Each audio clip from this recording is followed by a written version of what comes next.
Hello everyone, welcome to my YouTube channel Shahid Ali English Speaking Classes। English speaking classes का ये 36वां video है।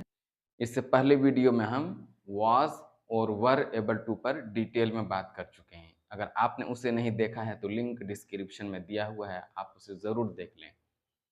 क्योंकि इस video में हम will be able to और shall be able to पर बात करेंगे।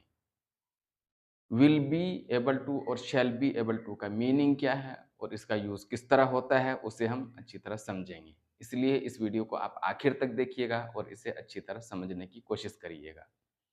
तो इससे पहले कि मैं टॉपिक पर बात करूं, मेरे इस चैनल को आप लाइक करें और सब्सक्राइब ज़रूर कर लें ताकि मेरे आने वाले वीडियोस के बारे में आपको अपडेट मिलता रहे। तो आइए अब टॉपिक पर बात करते हैं और जानते हैं कि विल बी एबल टू और शैल बी एबल टू का मीनिंग क्या है। विल बी एबल टू और शैल बी एबल टू का यूज़ किस तरह होता है। अगर हमें फ्यूचर क्या होता है, वो टाइम या वो समय जो अभी आया नहीं है। तो अगर हमें फ्यूचर में किसी ऐसे काम के बारे में बतलाना हो जिसको करने के लिए काबिलियत, सलाहियत, योग्य या सक्षम होने की ज़रूरत होती है। अगर मैं किसी को पढ़ाना चाहता हूँ तो पहले मुझे खुद पढ़ा लिखा होना ज़रूरी है। अगर मैं किसी को पैसे से मदद करना चाहता हूँ तो पहले खुद मेरे पास पैसा होना ज़रूरी है, तभी मैं उसको पैसे दे सकता हूँ। और अगर मैं खुद ही दूसरों से लेके काम चला रहा हूँ तो इस सूरत में मैं दूसरों की कैसे मदद करूँगा। तो ऐसा काम जिसको करने के लिए सलाहियत, काबिलियत, योग्य और सक्षम होने की ज़रूरत हो, तो ऐसे सेंटेंस को इंग्लिश में बोलने के लिए हम क्या करते हैं, विल बी एबल टू और शैल बी एबल टू का यूज़ करते हैं। तो विल बी एबल टू और शैल बी एबल टू का मीनिंग क्या होता है, लायक होगा या लायक होगी, काबिल होगा या काबिल होगी। तो इससे सेंटेंस कैसे बनता है, सबसे पहले सब्जेक्ट लगाते हैं, फिर विल या शैल, फिर बी, फिर एबल टू, उसके बाद वर्ब, फिर ऑब्जेक्ट। शैल किसके लिए यूज होगा, आई या वी के लिए। अगर सब्जेक्ट आई या वी आ रहा हो तब हम क्या लगाते हैं, शैल। और इसके अलावा सबके लिए क्या लगाते हैं, विल बी क्या लगा देते हैं। लेकिन आजकल जो मॉडर्न इंग्लिश है उसमें शैल का यूज कम हो गया है और आई हो, वी हो या कुछ भी हो, सबके लिए क्या यूज हो रहा है, विल बी का यूज हो रहा है, विल का यूज हो रहा है, जिससे वो तुम्हारी मदद करने के काबिल होगा।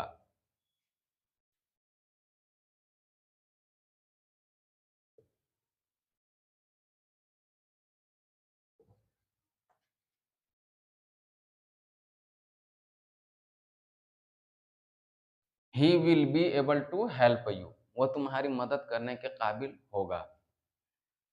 मैं उन लोगों को पढ़ाने के काबिल होऊंगा, आई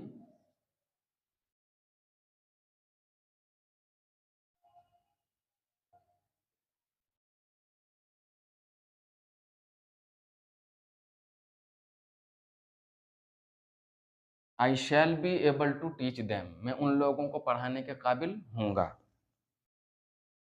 तुम लोग खाना बनाने के काबिल होगे।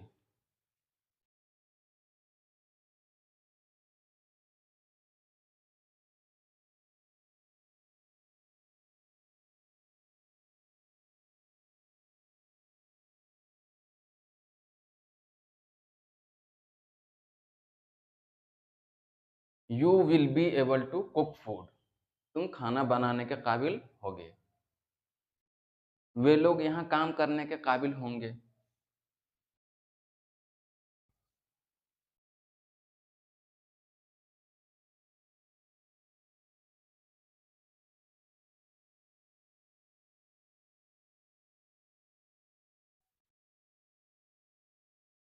दे will be able to work here, वे लोग यहाँ काम करने के काबिल होंगे। तो अभी जो सेंटेंस बना ये किस में बना, अफर्मेटिव में सेंटेंस बना। और अगर हमें इसका निगेटिव सेंटेंस बनाना हो तब हम क्या करते हैं, सबसे पहले सब्जेक्ट लगाते हैं, फिर विल या शैल, फिर नॉट, फिर बी एबल टू, फिर वर्ब, फिर ऑब्जेक्ट। जैसे तुम घर जाने के काबिल नहीं होगे।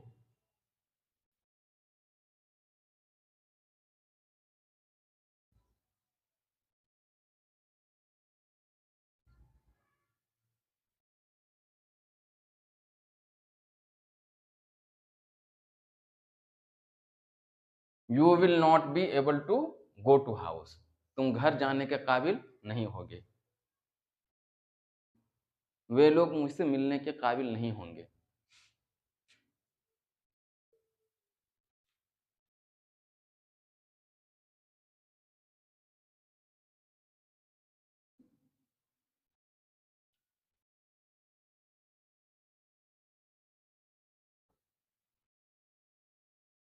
दे will not be able to meet me. वे लोग मुझसे मिलने के काबिल नहीं होंगे। मैं कुछ बोलने के काबिल नहीं हूँगा।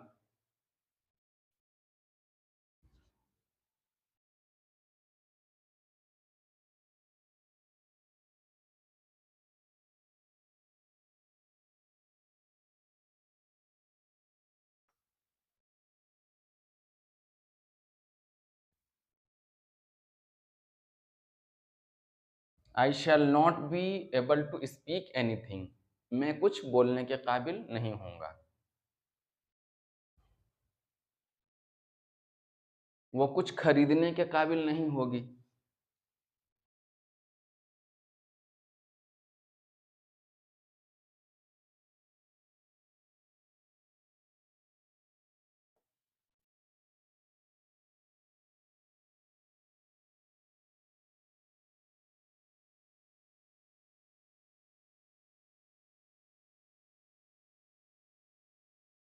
She will not be able two by anything. वो कुछ खरीदने के काबिल नहीं होगी। और अगर हमें सिंपल इंटरोगेटिव सेंटेंस बनाना हो, सिंपल इंटरोगेटिव क्या होता है? ऐसा सवाल जिसका जवाब यस और नो में आए, या फिर हिंदी या उर्दू में सबसे पहले किया आए। जैसे, क्या तुम घर जाने के काबिल होगे? क्या वो खाना खाने के काबिल होगा? अगर हमें ऐसा सेंटेंस बनाना हो तब हम क्या करते हैं? सबसे पहले विल या शैल लगा देते हैं, फिर सब्जेक्ट, फिर बी एबल टू, फिर वर्ब, फिर ऑब्जेक्ट। क्या वो खाना पकाने के काबिल होगी?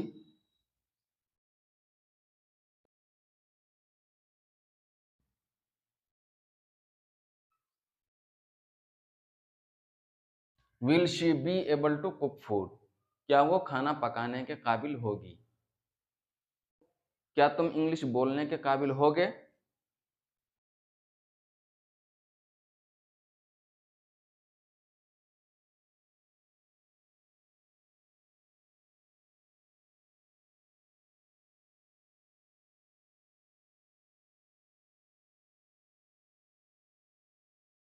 Will you be able to speak English? क्या तुम इंग्लिश बोलने के काबिल होगे? क्या मैं यहाँ काम करने के काबिल हूँगा?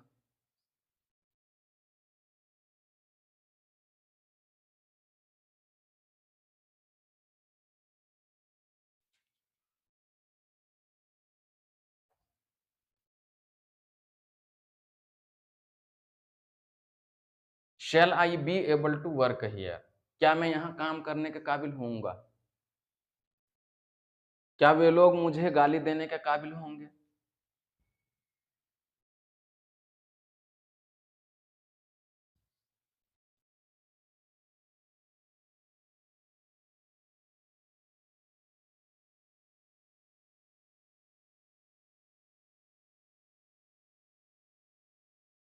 Will they be able to abuse me? क्या वे लोग मुझे गाली देने के काबिल होंगे? और अगर हमें इससे निगेटिव सेंटेंस बनाना हो तब हम क्या करते हैं? सबसे पहले विल या शैल लगाते हैं, फिर सब्जेक्ट, और सब्जेक्ट के बाद नोट लगा देते हैं, फिर बी एबल टू, फिर वर्ब, फिर ऑब्जेक्ट। क्या वो पैसे कमाने के काबिल नहीं होगा?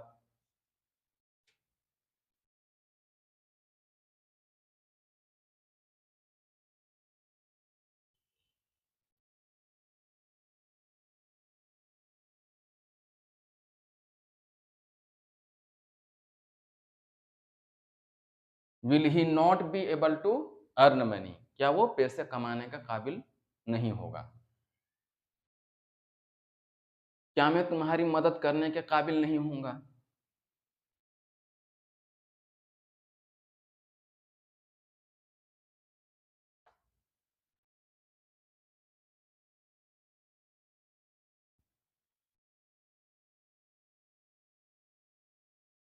शैल I not be able to help you, क्या मैं तुम्हारी मदद करने के काबिल नहीं हूँगा? क्या वे लोग मुझे बुलाने के काबिल नहीं होंगे?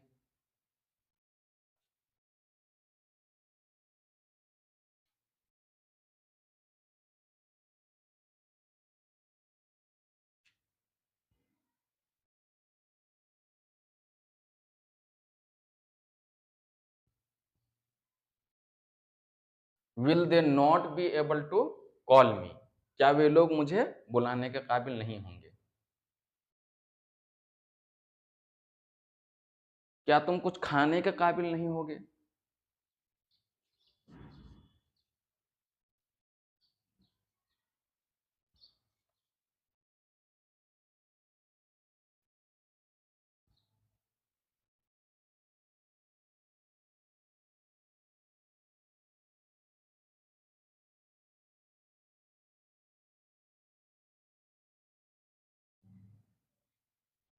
Will you not be able to eat anything, क्या तुम कुछ खाने के काबिल नहीं होगे?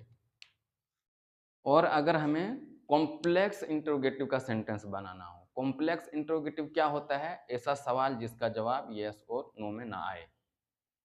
जैसे तुम क्या करने के काबिल होगे, मैं क्या पहनने के काबिल हूँगा, मैं क्या खाने के काबिल हूँगा। अगर ऐसा सेंटेंस बनाना हो तब हम क्या करते हैं? सबसे पहले क्वेश्चन वर्ड लगाते हैं, फिर विल या शैल लगाते हैं, फिर सब्जेक्ट, फिर बी एबल टू, फिर वर्ब, फिर object.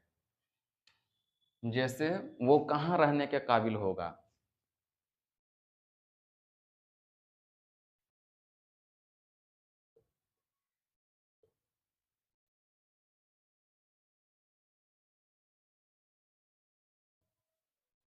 Where will he be able to live,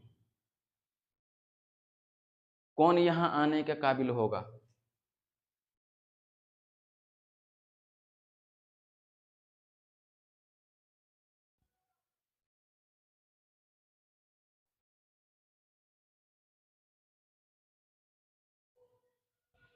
who will be able to come here, कौन यहाँ आने के काबिल होगा?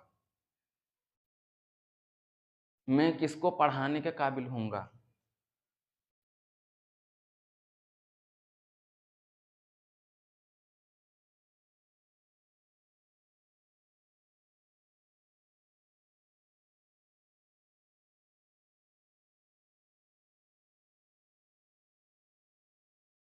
Home will I be able to teach, मैं किसको पढ़ाने के काबिल हूँगा?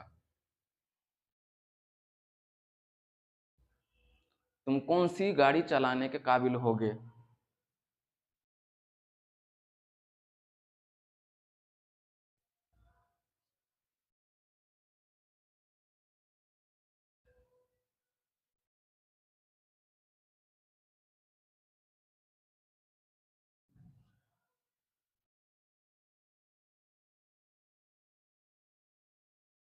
विच van will you be able to drive, तुम कौन सी गाड़ी चलाने के काबिल होगे? और अगर हमें इसका निगेटिव बनाना हो तब हम क्या करते हैं? सबसे पहले क्वेश्चन वर्ड, फिर विल या शैल, फिर सब्जेक्ट के बाद नॉट लगा देते हैं, फिर नॉट के बाद बी एबल टू, फिर वर्ब, फिर ऑब्जेक्ट। जैसे तुम क्या खाने के काबिल नहीं होगे?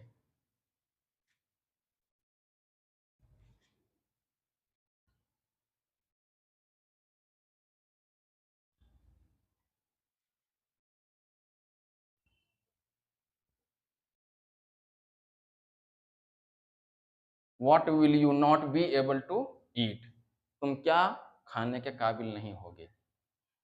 कौन मुझे डांटने के काबिल नहीं होगा?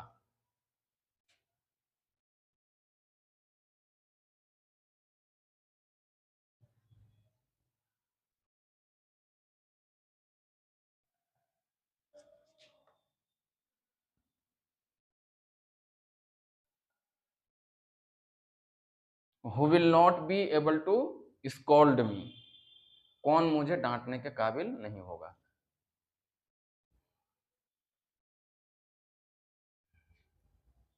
तुम कहां पढ़ने के काबिल नहीं होगे।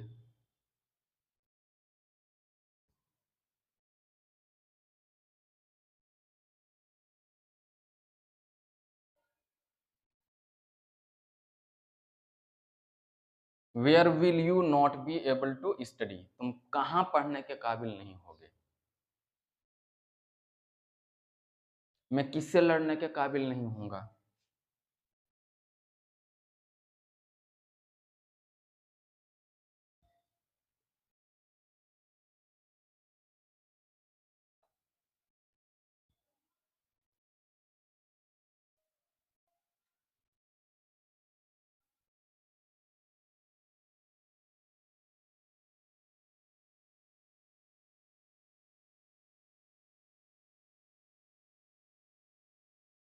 Home shall I not be able to fight with, मैं किससे लड़ने के काबिल नहीं होऊंगा।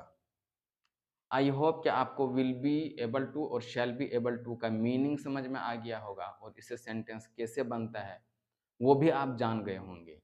लेकिन सिर्फ जानना या समझना काफ़ी नहीं है, बल्कि इसके ऊपर आपको प्रैक्टिस करना ज़रूरी है। अगर प्रैक्टिस करेंगे तभी आप बोल पाएंगे या फ्लो होगा। तो इससे प्रैक्टिस कैसे करेंगे,